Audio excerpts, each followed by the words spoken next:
This is a core focused exercise called pendulum swings. To perform this exercise, you will only need hand paddles. Begin by facing the swim current in the middle of the pool.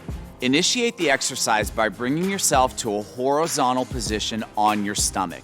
Begin treading water with your hands, keeping your upper body afloat.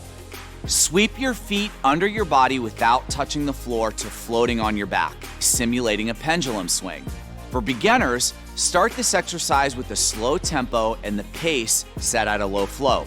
The faster you go and the higher the flow from the swim current, the greater the demand on the working muscles. Perform this exercise for 30 seconds and recover for 15 to 20 seconds or longer if needed. Perform a total of 3 to 4 rounds for optimal results.